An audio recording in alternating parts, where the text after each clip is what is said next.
My name is Elsie Bates. I'm 32 years old and a captain in the United States Navy. Today, I'm standing in Portsmouth Family Court, not as an officer, but as a defendant. The plaintiffs? The same parents who haven't called me in 12 years. My father, Robert, lets out a little chuckle. My mother, Margaret, shakes her head, whispering to her lawyer that my dress uniform looks ridiculous. They are suing me, trying to take the house my grandfather left me, claiming abandonment. Abandonment. I just got back from a 9-month deployment. My knee still aches from an IED fragment in Yemen, and this filing, it calls me an irresponsible child. You think wearing that thing is going to scare anyone? My father had snarled when he saw me in the hall. They think they're dragging me to court to humiliate me. They don't know that I came here to introduce myself. If you've ever had your own family deny your every effort, been called a failure just because you chose a different path, let me know where you're watching from. Hit the like button and get ready for a story about the price of honor. The Waffle House off the I-264 was an assault on the senses, but it was a welcome one. It smelled of America. The air was thick with the scent of burnt coffee, sizzling bacon, and the cloying sweetness of maple syrup clinging to everything. I was sitting in a cracked yellow vinyl booth, the fluorescent lights overhead humming a tune of comforting normalcy. This was my tradition. Coming home, truly coming home, meant a plate of peanut butter waffles and black coffee. It was the first meal I always had on American soil, a small ritual to wash away the dust of faraway places. My left knee sent a dull, throbbing ache up my leg from under the table, a permanent souvenir from a roadside in Yemen. I was bone-tired, the kind of exhaustion that settles deep in your marrow after 9 months of sleeping on ship decks, dirt floors, and the vibrating metal shell of a Black Hawk. But I was home. The steady clatter of cutlery, the low murmur of conversations, the waitress calling everyone "hon." It was the chaotic, beautiful sound of a world that was safe. "You sure you don't want any syrup with that, hun?" the waitress asked, holding up a sticky bottle of what the label called light syrup. I managed a tired smile. "No thanks, the peanut butter is all I need." I was trying to explain that the combination was a legacy from my grandfather when my phone vibrated against the tabletop, a low buzz that cut through the diner's noise. I glanced down. It was an email from a law firm I'd never heard of, Sterling and Finch. The subject line was cold and impersonal. Case file 4238B, immediate response required. Spam, I thought, probably some phishing attempt. I almost deleted it, my thumb hovering over the screen. But some ingrained sense of duty, made me open it. As the PDF loaded, the cheerful noise of the Waffle House seemed to recede, the sounds stretching and fading until there was only a dull ringing in my ears. The document was dense with dry legal language that felt alien. But 2 names jumped out from the top of the first page, stark and clear against the white background. Plaintiffs, Robert and Margaret Bates. Defendant, Captain Elsie Bates. My heart didn't race, it stopped. For one long, silent beat, I forgot how to breathe. I scanned the page, my eyes tripping over the words. Petition for partition of property. Due to dereliction of duty and abandonment by the defendant. Abandonment, that word. It was repeated 3 times on the first page alone, a legal hammer striking the same bruised spot over and over. They claimed I had abandoned my grandfather's house, that I hadn't fulfilled my responsibilities as the heir. I stared down at my waffles, now lukewarm, the peanut butter starting to congeal. Abandoned? For the last 9 months, my world had been confined to sand-colored landscapes and the gray steel of a naval vessel. I hadn't abandoned anything. I was serving my country. I was fulfilling my duty. The property taxes were paid, automatically deducted from my Navy salary every year like clockwork. The bills for the new roof I'd arranged for 2 years ago, and the plumber I'd hired from a satellite phone to fix a burst pipe last winter, all paid in full. I let out a sound, a short, sharp laugh devoid of any humor. It was the laugh of a soldier who'd just been told the real war was waiting back home. The waitress glanced over, her expression a mixture of concern and confusion. I just shook my head, my eyes still glued to the screen. My first instinct, my training, screamed at me to analyze the threat, to form a strategy. But this wasn't an enemy I could flank. This was my own blood. My hand, steady even under fire, trembled slightly as I found my brother's contact. Ryan, the golden child. The one who stayed in Portsmouth, who worked a real job selling insurance, who never disappointed them. He picked up on the third ring. Elsie, long time. What's up? His voice was distant, laced with the casual indifference of someone who was merely inconvenienced by the call. Ryan, Mom and Dad are suing me, I said, the words feeling like gravel in my mouth. Over Grandpa's farm. There was a pause on the other end of the line, not a shocked silence, a knowing one. Yeah, I heard about it, he finally said, his tone flat. He'd heard, he knew, and he hadn't called. Look, they're just saying you never come home, that the place is falling apart. Besides, they need the money. I need the money. You should do the right thing and just give it up. He never asked if I was okay. He never asked about Yemen. He never asked if I was home safe. The casual cruelty of it was a physical blow, sharper than any piece of shrapnel. The right thing? I whispered, the question hanging in the dead air between us. Yeah, the right thing, he repeated, as if explaining something to a child. Goodbye, Ryan. I ended the call before he could answer. Ryan's betrayal hurt more than the lawsuit. It was the confirmation of a truth I'd spent 12 years trying to outrun. I was utterly and completely alone. The cold fact of it settled in my chest, heavy as body armor. I remembered the day I enlisted, 12 years ago. My father, a man whose hands were perpetually stained with grease and whose worldview was forged in the unyielding steel of his auto shop, hadn't even looked at me. He just stood by his workbench, refusing to acknowledge the daughter who had shamed him. My mother, a woman who lived her life in the quiet shadow of his disapproval, sent me a single text message after I graduated from SEAL training. We raised a daughter, not a soldier. Don't embarrass this family. That was it. 12 years. Not a single phone call on Christmas. Not a card on my birthday. Not one word when I was laid up in a military hospital in Germany after the IED blast. They didn't call. They didn't text. They sued. This wasn't a spontaneous act of anger. It was a calculated, strategic strike.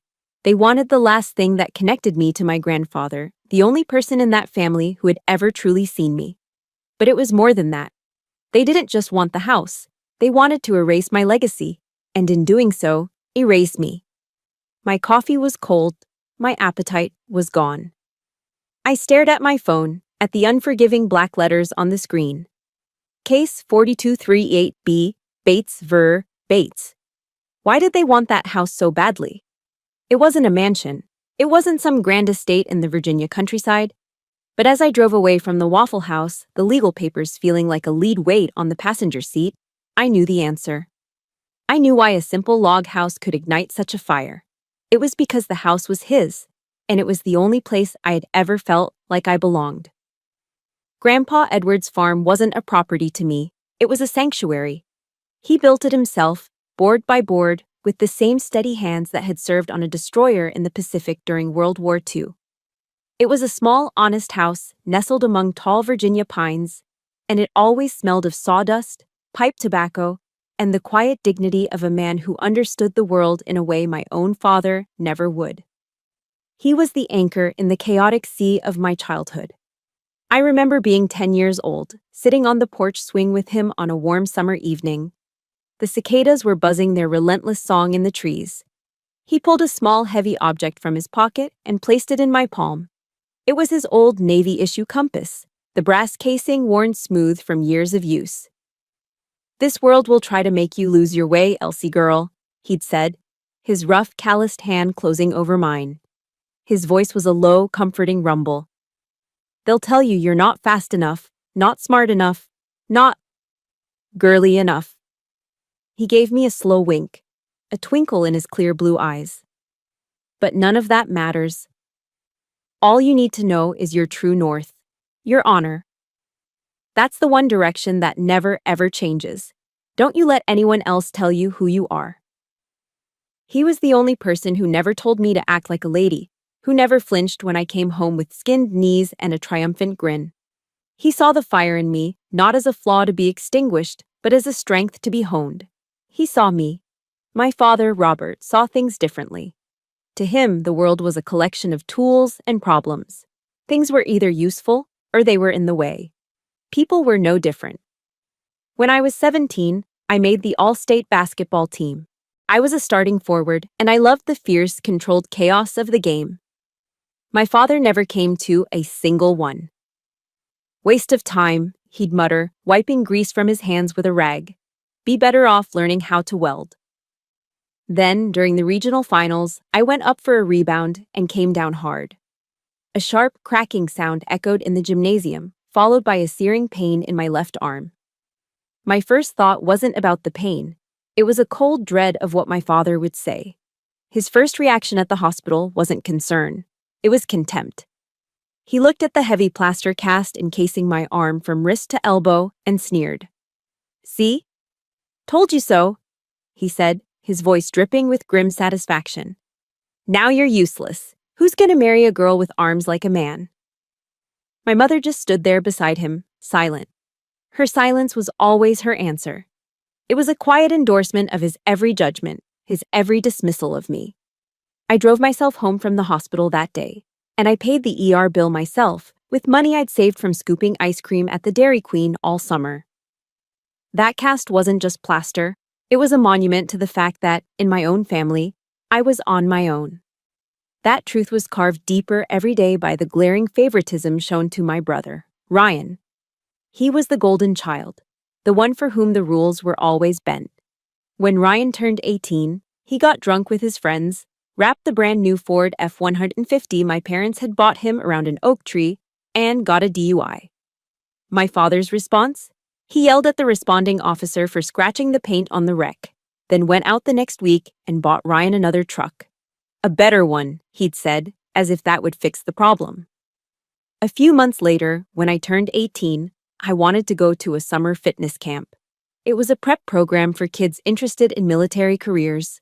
My father just laughed, a short, dismissive bark. "No money for that nonsense," he'd said, not even looking up from the engine he was working on. I had to get a second job waiting tables to pay for it myself. The injustice of it was a bitter pill. It was never just about the money. It was about worth.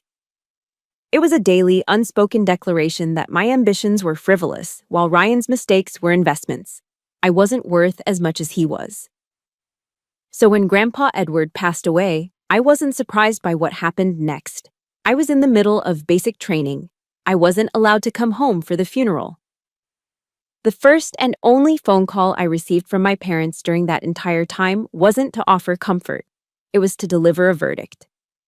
"The old man went crazy," my father's voice crackled over the payphone line. "He left you the farm." He was furious. My mother was audibly sighing in the background. They didn't understand. They saw it as a final act of senility, a foolish old man's whim. But I understood perfectly. In his final act of love, Grandpa Edward knew they would never value me. He knew they would see my path as a dead end. So he gave me a place to come back to. He gave me a true north, a legacy. And now they wanted to take that too. They weren't just suing me for a piece of property. They were trying to overturn his will. They were trying to tell the world, and me, that even my grandfather's faith in me was a mistake. If you've ever had one person in your life who believed in you when no one else would, please support this story by hitting the like button and in the comments. Just type the word grandpa or grandma or whoever that person was for you. Let's fill the comments with their memory. This isn't about a house. This is about honor. And I would not let them take it from me. Not now. Not ever. A few days before the court date, another email from their lawyer, Mr. Finch, landed in my inbox. The subject line read, "Settlement offer." I felt a cold knot tighten in my stomach. It wasn't an offer. It was an ultimatum, wrapped in the deceptively polite language of the law. I read the words, my breath catching in my throat. Ms. Bates agrees to relinquish all claims to the property. In exchange, Mr. and Mrs. Robert Bates will agree not to pursue further claims for damages resulting from her irresponsibility. Ms. Bates. The formal address was a deliberate sting, a way to remind me that I was now an outsider. But it was the word irresponsibility that made the blood pound in my temples. They wanted me to sign a piece of paper that legally declared me irresponsible. They wanted a written confession to a crime I didn't commit. This wasn't about a house anymore. This was about submission. They didn't just want the farm. They wanted me to kneel. They wanted a victory on paper that they could show the whole town, proof that the rebellious daughter had finally been broken. My finger hovered over the reply button for a moment, a storm of angry, bitter words swirling in my mind. But I didn't type a single one. I simply moved the cursor to the trash icon and deleted the email. This battle wouldn't be won with angry words. It wouldn't end with a white flag of surrender. It would be decided in that courtroom, face to face. That evening, I stood in front of the small closet in my Norfolk apartment. The question I was facing wasn't about legal strategy or evidence. It was more fundamental than that. Who was I going to be when I walked into that courtroom? On one side of the closet hung my civilian life. Faded jeans, old navy t-shirts, a handful of simple dresses. If I wore one of those outfits, I would be walking in as Elsie, their daughter. And I knew exactly what they would see. They would look at me and see the ghost of the 17-year-old girl they'd scorned for a broken arm. They'd see the disappointment they'd carried for 12 years. By showing up as Elsie, I would be validating their narrative. That I was the lost, failed child who had run away from home. I would be playing a part in a play they had written for me. Then my eyes moved to the other side of the closet. Hanging pristine in a heavy-duty garment bag was my Navy service dress blue uniform. The deep, dark blue wool, the sharp creases, the gleaming gold buttons. It was more than just clothing. It was a testament. I wore that uniform the day I received my commission. I wore it the day I pinned a silver star to my chest. And I wore it the day I stood graveside and handed a folded American flag to the widow of a fallen teammate. Each thread was woven with duty, sacrifice, and an unwavering commitment to something larger than myself. It represented a life they refused to see, a person they refused to know. My mind drifted back to my first commanding officer, a good man we lost in the mountains of Afghanistan. I remembered standing before him after I'd finally made it through the hellish crucible of SEAL qualification training. He was a man of few words, but the ones he chose always landed with the weight of truth. Bates, he'd said, his gaze steady and clear.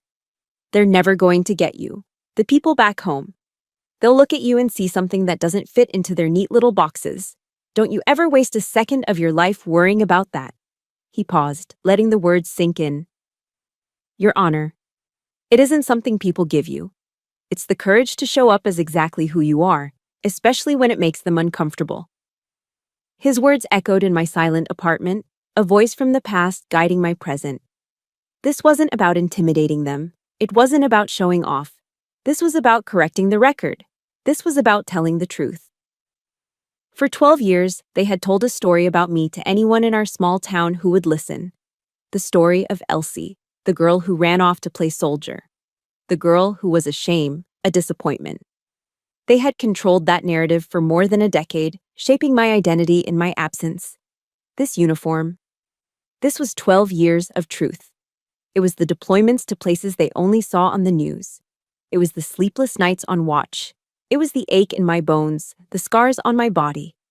It was the silver star for valor. It was the purple heart for wounds received in action.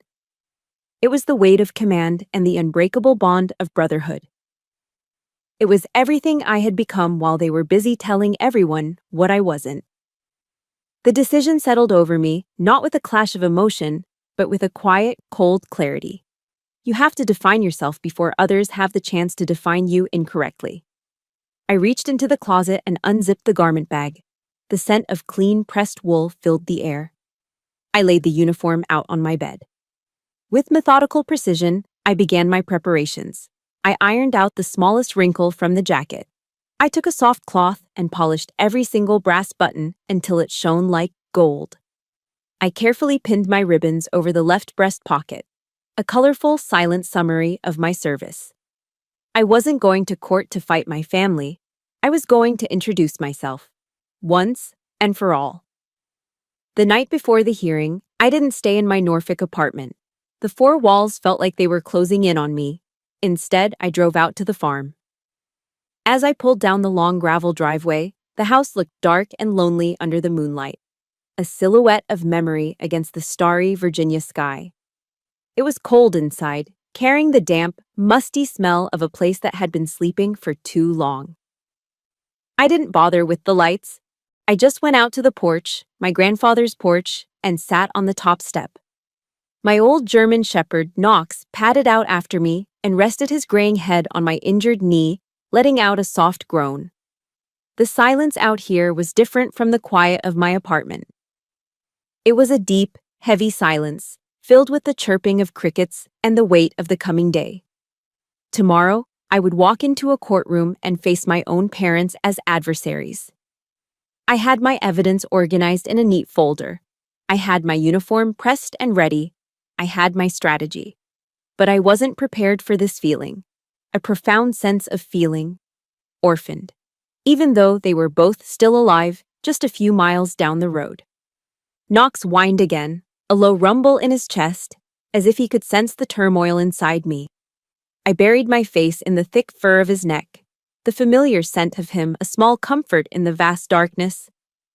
"It's just you and me, old boy," I whispered into his coat. "Just you and me." For a moment, behind the ironclad resolve I had built for myself, I felt fragile. I felt utterly alone. That's when my phone pinged. The sudden sound cut through the quiet night, sharp and intrusive. I pulled it out, assuming it was a late-night email from my own legal counsel. But the name on the screen wasn't a lawyer. It was Sergeant First Class Mongo Alvarez, the biggest, scariest-looking man on my team, and the closest thing I had to a brother. The text was short and to the point. "Boss, heard you got some family trouble." A small, tired smile touched my lips. News in the SEAL community travels faster than a wildfire.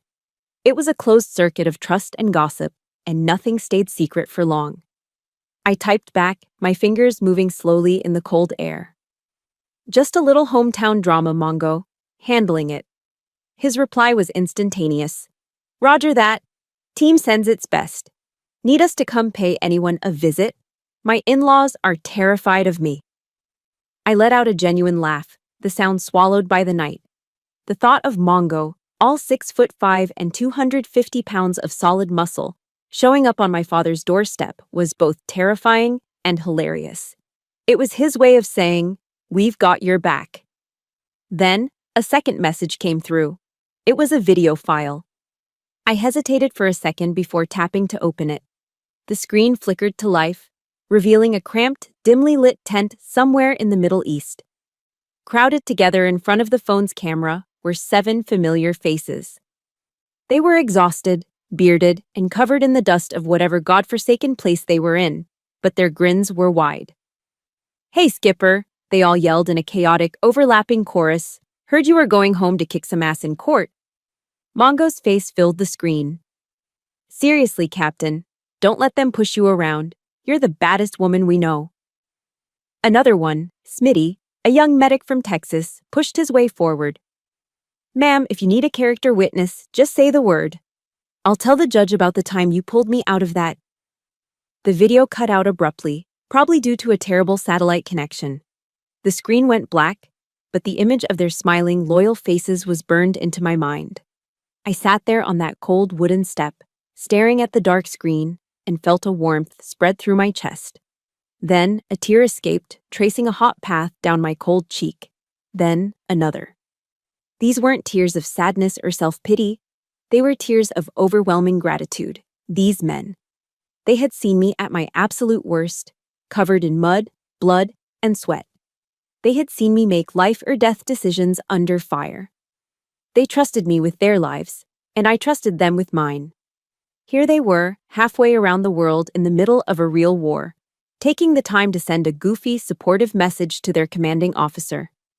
The quiet of the farm was no longer heavy with loneliness. It was filled with the echo of their voices. My blood family hadn't called me in 12 years. My chosen family had reached out in less than 12 hours. The contrast was a punch to the gut, but it was the kind of punch that knocks the wind into you, not out of you. Family isn't just the blood you're born with. It's the people you're willing to bleed for. I took a deep, steadying breath, the crisp night air clearing my head. I was not an orphan. I was not alone. I stood up, patting Knox's solid head.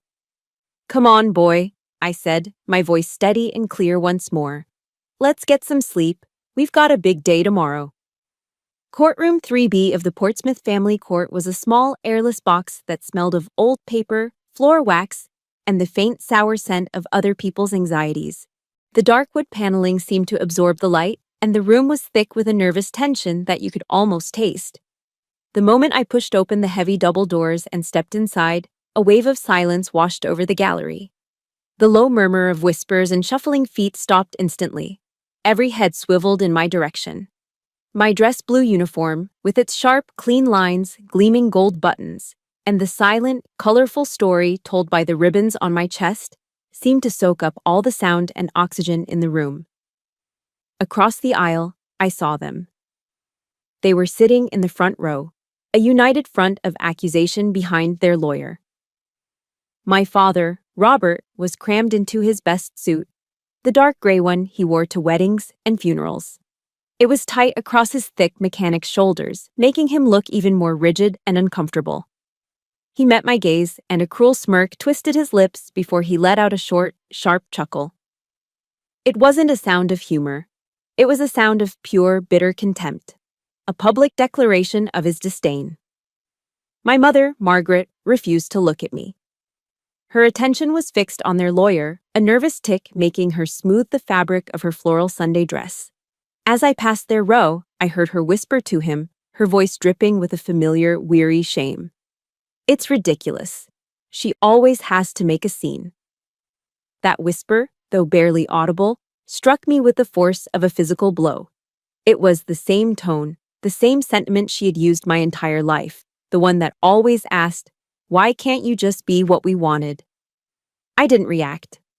I kept my chin up, my steps measured and even on the worn linoleum floor, and walked to the defendant's table. I sat, placing my single, neat folder of documents before me. The chair was hard, the solitude of the table feeling vast. Their lawyer, a portly man named Finch with a slick, condescending voice that grated on the nerves, heaved himself to his feet. He addressed the judge, a weary-looking man named Simmons, who looked like he'd seen every possible variation of human misery. "Your Honor," Finch began, his voice a smooth, oily performance of sympathy. "We are here today to address a deeply painful family tragedy. The defendant, Captain Elsie Bates," he paused, letting my rank hang in the air as if it were an accusation, "chose to abandon her family 12 years ago.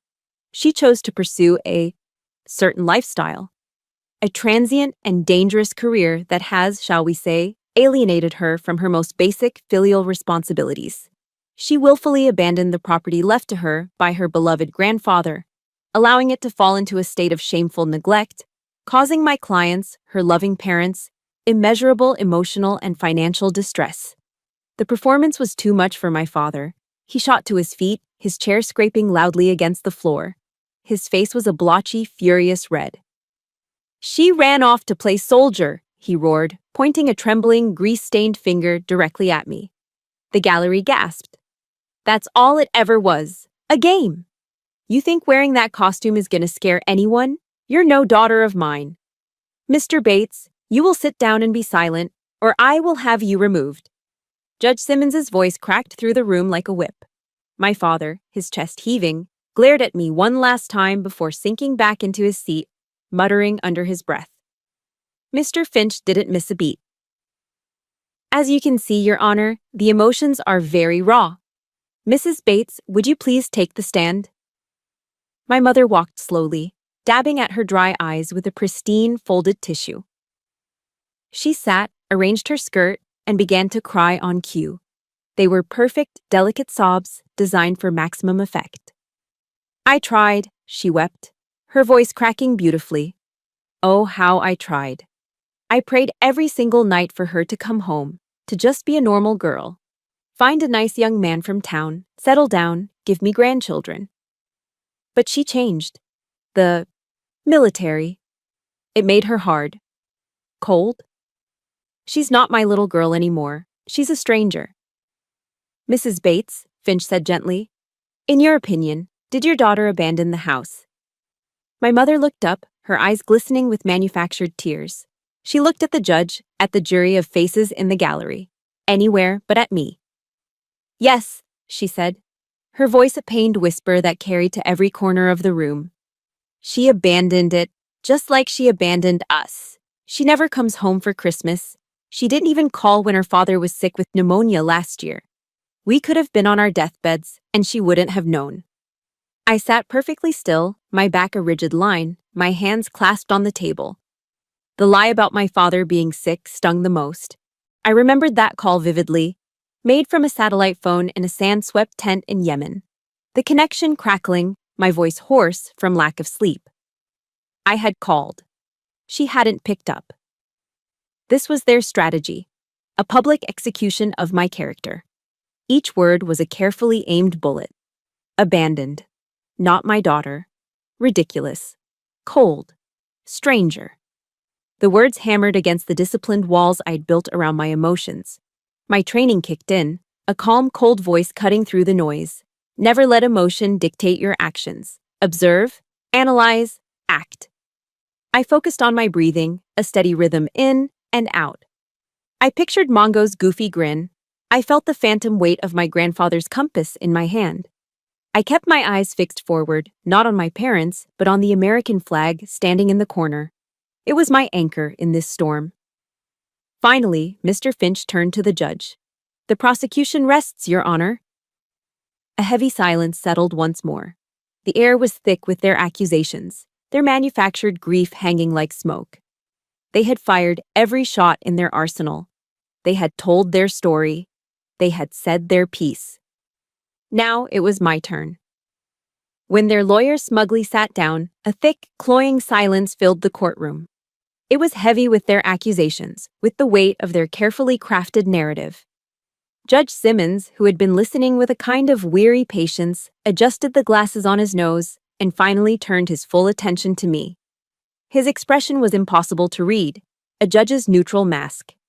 Defendant, he said, his voice a flat, tired baritone that had probably presided over 1,000 family disputes just like this one.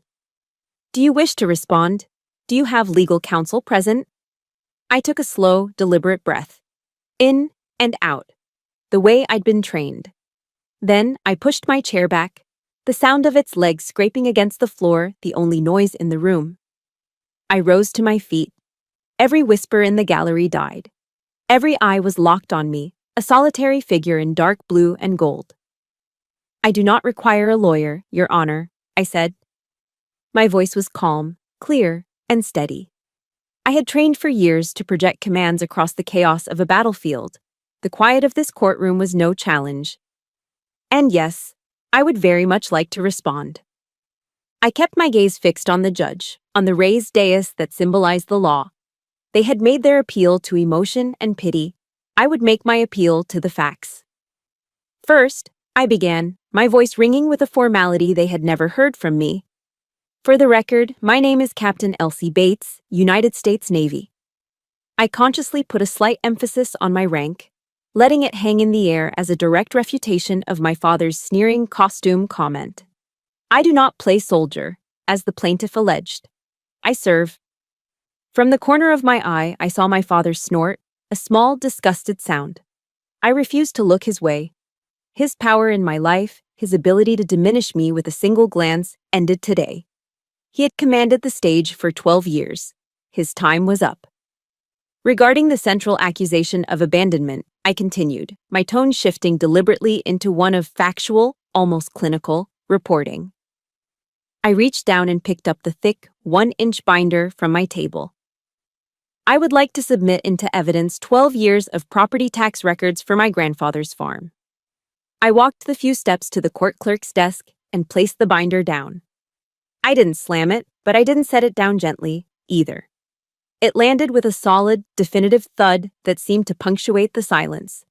You will find, I said, addressing the judge again, that every payment has been made in full and on time via direct debit from my active duty salary account. Also in that folder are the fully paid invoices for a complete roof replacement I arranged and paid for in 2021, and for an emergency plumbing repair in the winter of 2023 when a pipe burst.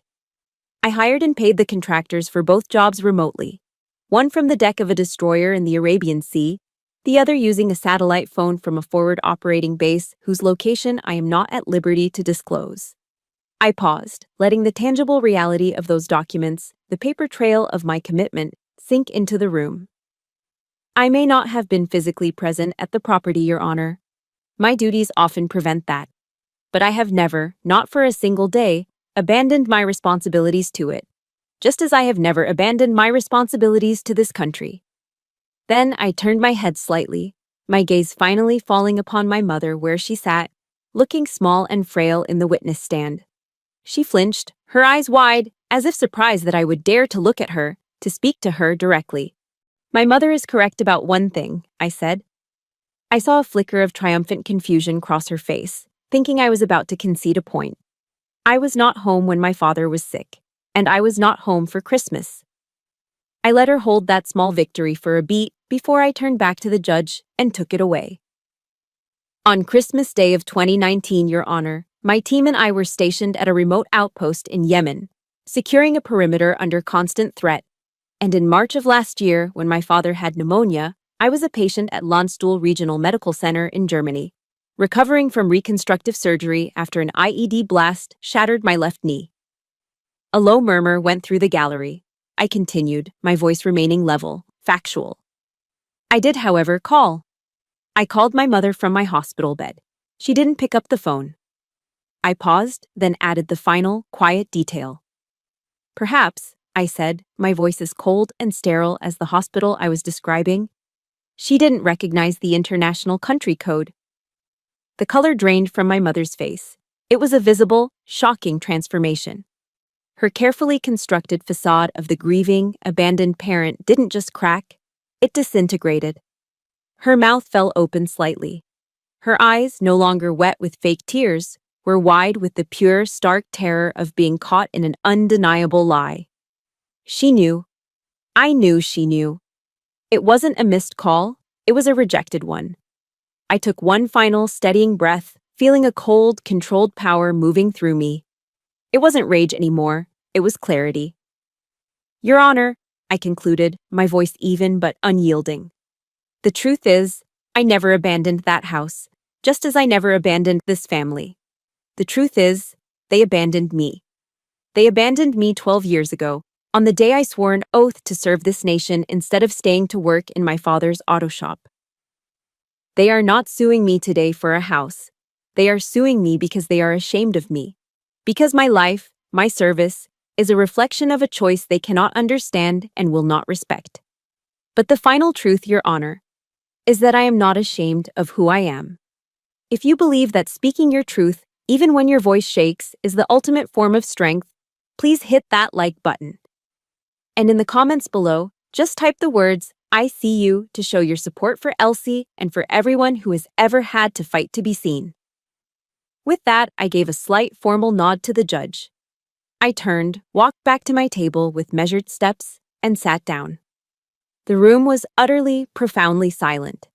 After I sat down, the silence that followed was different.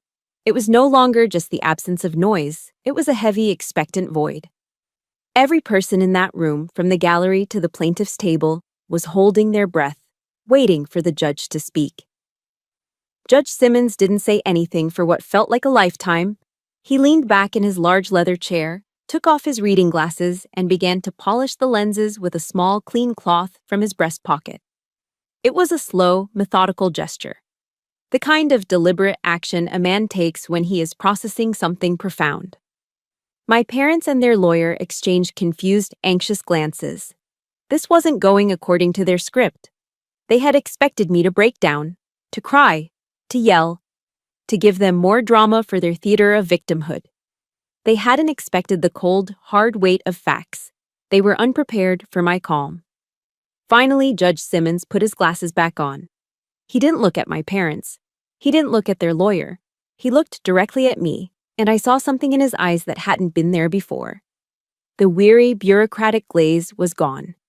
In its place was a sharp, penetrating focus, an intensity that made me sit up even straighter. It was the look of a man who was no longer just presiding over a case. He was seeing through it. "Captain Bates," he said, his voice a low, resonant baritone that seemed to make the very air vibrate. "Where do you serve?" "Naval Special Warfare Development Group, sir," I replied, keeping my answer precise and formal. "I'm not at liberty to discuss operational details." He gave a slow, deliberate nod, as if my answer was exactly what he expected.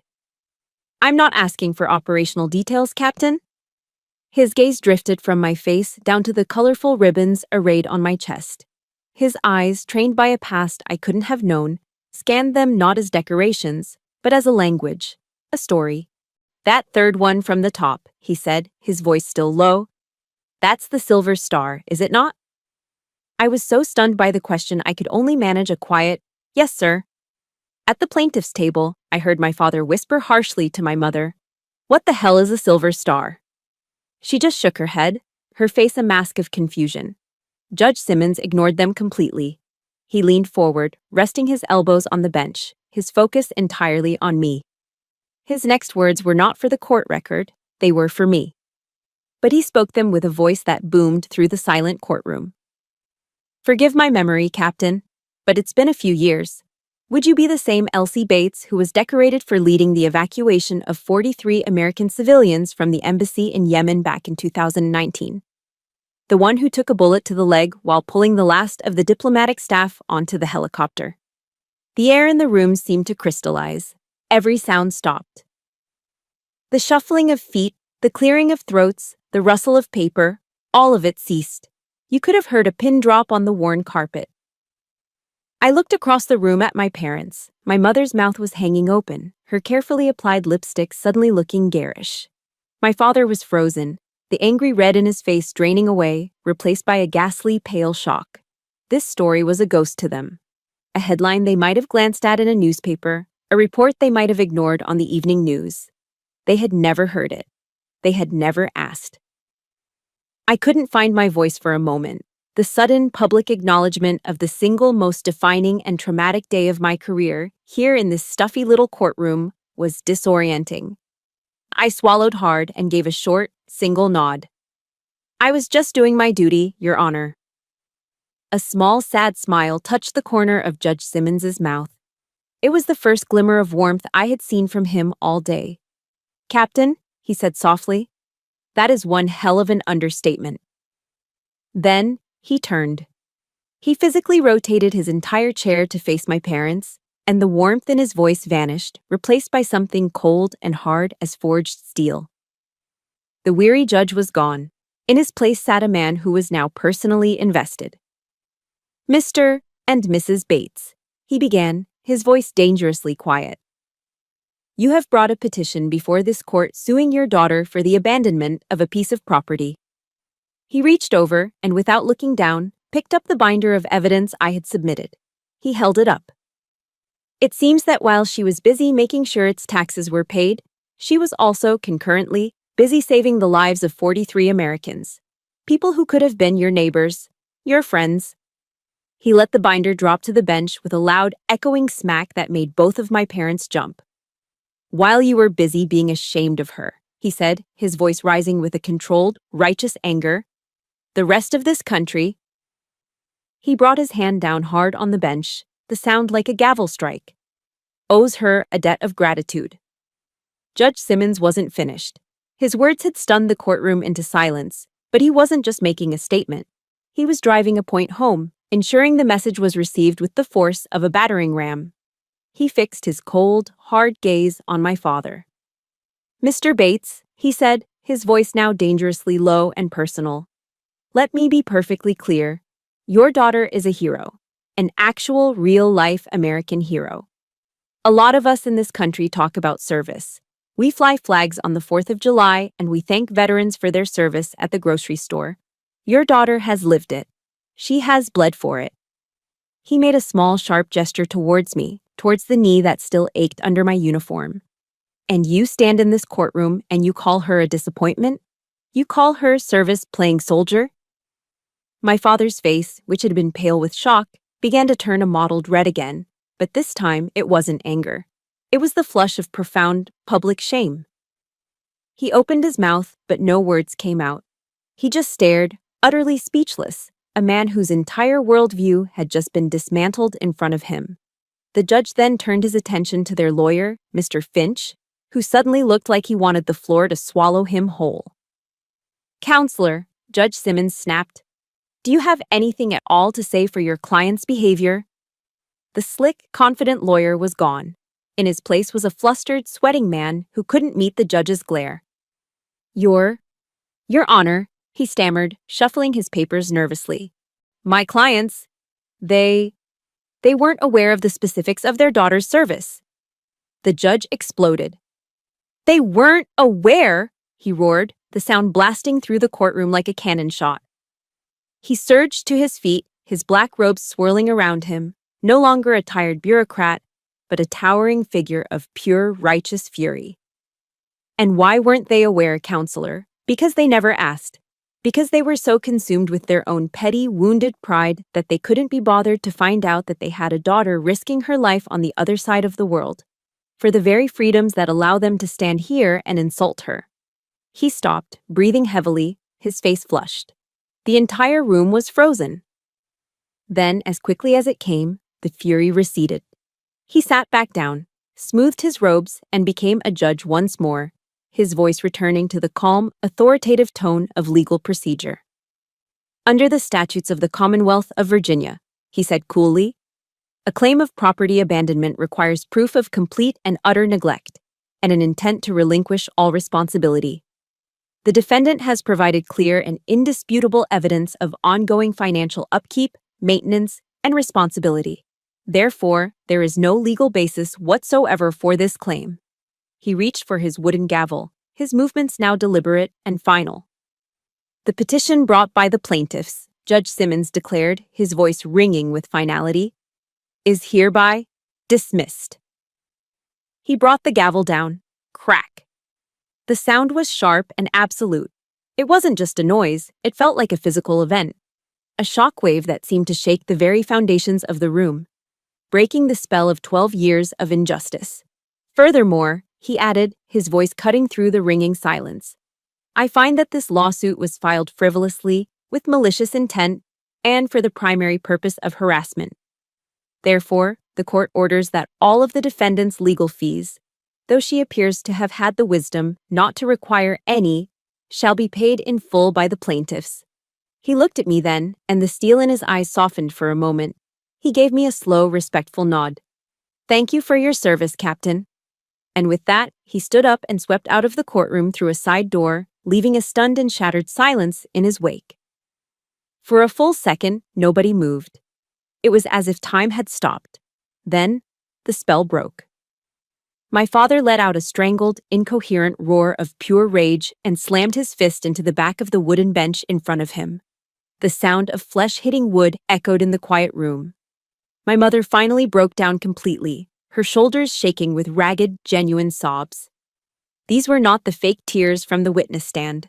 These were the bitter, ugly tears of absolute defeat. They had lost. They hadn't just lost a court case. They had been publicly stripped bare, their cruelty and selfishness laid out for the entire town to see.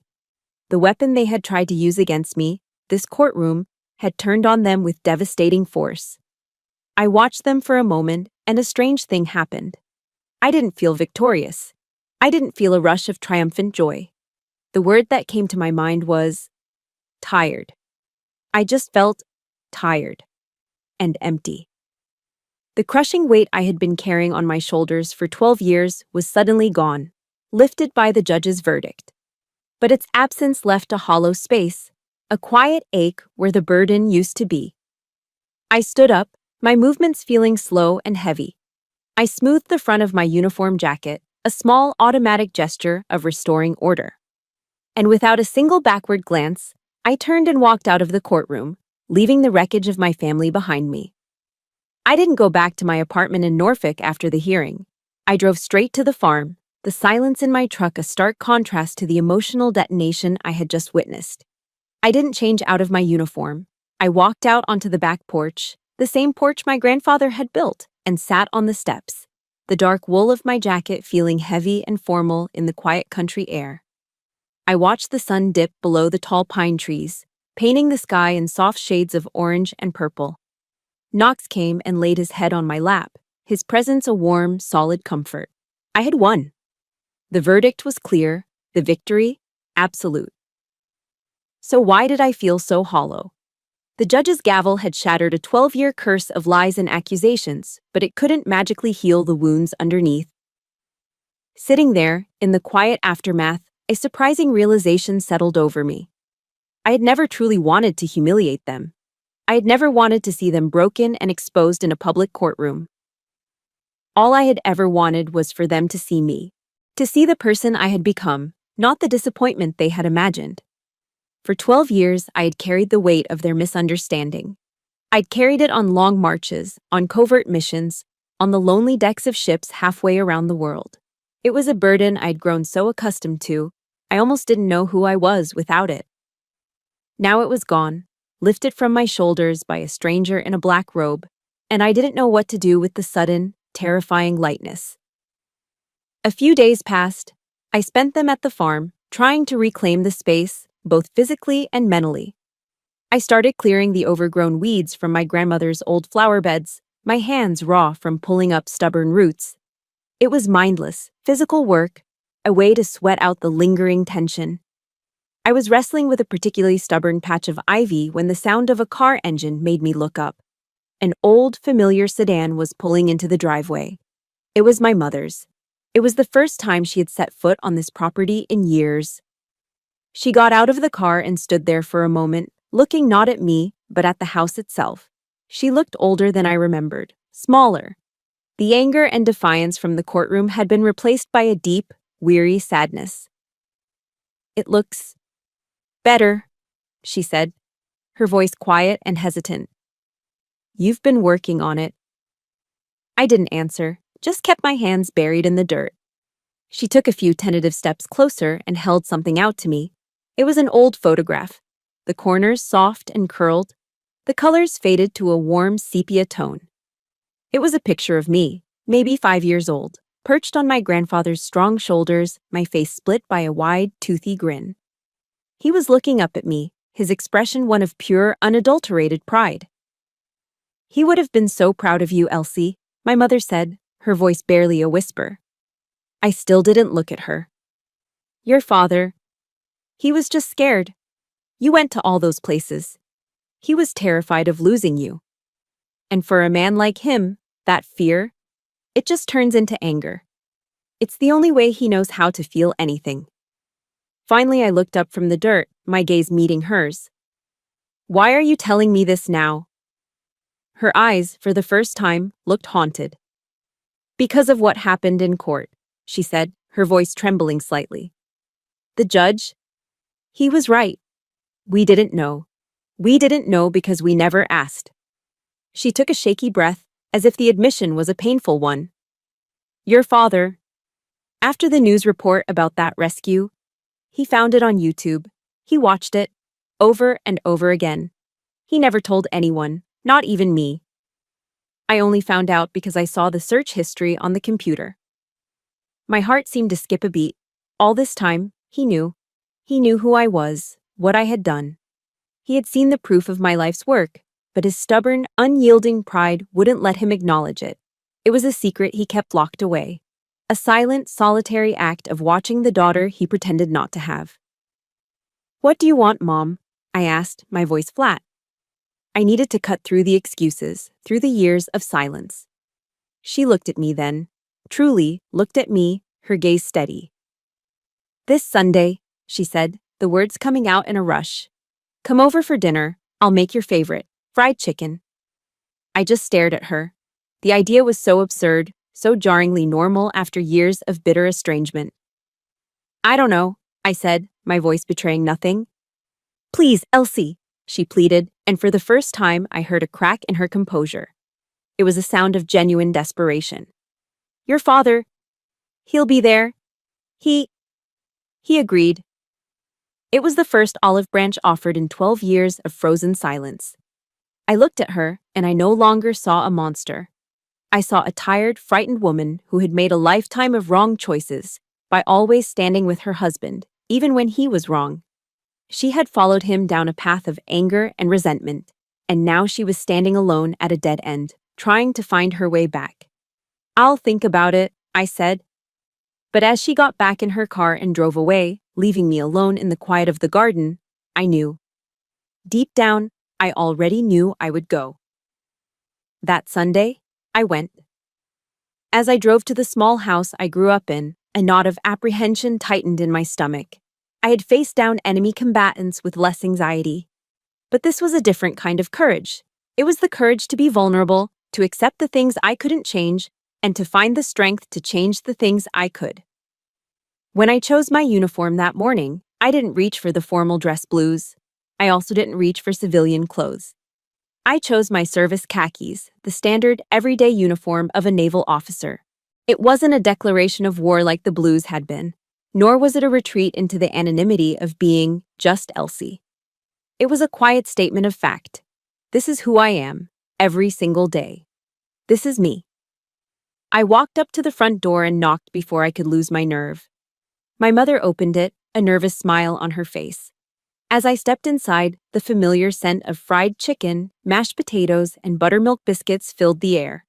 The smell of 1,000 Sunday dinners from a lifetime ago. My father was in the kitchen, standing awkwardly by the stove, out of place in his own home. He looked up as I entered. His eyes flickered over me, taking in the khaki uniform. And for a moment, I saw the old hardness in his face. But then, something shifted. He gave a short, almost imperceptible nod. "Come on in," he said, his voice a low grumble. "Chicken's almost ready." The air was thick with unspoken words, with 12 years of anger and hurt hanging between us. But it wasn't hostile anymore. It was just awkward. And for the first time, awkward felt like progress. We ate dinner in near silence, the only sounds the clinking of forks against plates. It wasn't comfortable, but it was a start. It was a shared meal, a truce declared over a plate of potatoes. After dinner, as I was helping my mother clear the dishes, my father spoke from the doorway. "Elsie, come out to the back porch for a minute." My mother froze, looking from him to me with wide, worried eyes. I gave her a small nod and followed him outside. We stood there in the fading evening light, the air cool against my skin. For a long moment, we just listened to the sound of the cicadas, the same sound I remembered from my grandfather's porch. "You did good," he finally mumbled, not looking at me, but out at the yard. "In court, I mean." "I just told the truth, Dad." He grunted, then reached into his worn jeans pocket and fumbled with something. He pulled his hand out and held an object out to me. It was small and heavy, its brass casing dulled with age. My breath caught in my throat. It was my grandfather's compass, not the one he had given me, but his own personal one, the one he had carried in his pocket every day, the one my father had kept for himself after he died. "He left this for me," my father said, his voice thick and raspy. "But I think it belongs to you now." He pushed it into my hand. You earned it more than I did." I closed my fingers around the compass, its familiar weight a solid presence in my palm. This was it. Not an apology. He would probably go to his grave without ever saying the words, "I'm sorry." But this gesture, this surrender of a family heirloom, this admission of my worth, it was more powerful than any apology could ever be. He was relinquishing his claim not just on an object, but on the legacy of the man we both had loved. I opened the brass lid. There, inscribed on the inside, were my grandfather's words. "Honor is the one direction that never changes." I looked up at my father. He finally met my gaze, and in his eyes I saw not anger, but a deep, weary regret. He reached out an awkward, hesitant hand and placed it on my shoulder. His hand was heavy, calloused, and smelled faintly of motor oil. It was the first time he had touched me in a gesture of kindness since I was a little girl. "Don't be gone so long next time," he said gruffly. And that was it. Not forgiveness, not a magical healing of all wounds. It was something smaller and perhaps more real. It was acceptance. The war was over. The long, cold truce had begun. Over my next few shore leaves, I worked on the farm. I repaired the porch swing, planted a new garden, and gave the whole house a fresh coat of paint. And on the weekends, my father would drive out to help. He never said much. He'd just show up with his toolbox, and we'd work side by side in a comfortable, quiet rhythm of shared labor. Then, one Saturday, Ryan showed up too. He looked awkward and out of place, but he picked up a paintbrush and started working. We didn't talk about the lawsuit. We just painted. We ate dinner together on that newly painted porch, the three of us. For the first time in over a decade, we felt something like a family again. My story, the one from the courtroom, got out. I was invited to speak at my old high school for Veterans Day. I stood on the stage, in my uniform, and I spoke to the students about honor, about service, and about finding your own true north. That night, back on the porch at the farm, I held the compass in my hand. Beneath my grandfather's timeless inscription, I had carefully engraved a new line, a lesson learned in the crucible of my own life. It read, "Forgiveness is the truest form of discipline." I had found my direction. I had come home. Thank you for walking this path with me. My story isn't just about the family you're born into, but the honor you build for yourself. It's about finding your own true north, even when the world tries to convince you that you're lost. In the comments below, I'd be honored if you shared just one word that represents your true north, be it family, honor, peace, or freedom. If stories about resilience and the courage to define your own worth matter to you, please like this video and subscribe to the channel. You are not alone on your journey.